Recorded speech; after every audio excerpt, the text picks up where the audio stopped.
Miran দিদিমো Maggi নিয়ে এসো তুমি তুমি এটা একলাই পিন্ধিছ না দেখি দেখি ঠিক করে দে শোনা আমার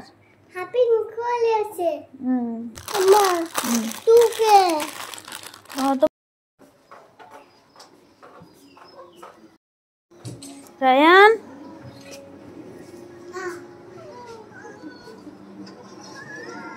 কি করে রাখছো ওকে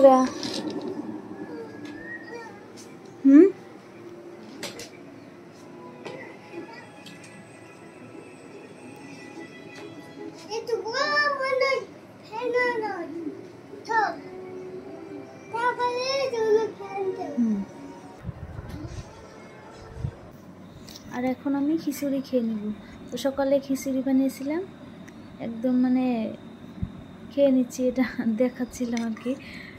ভালো লাগছে খিচুড়ি সকালে তো ভালোই লাগে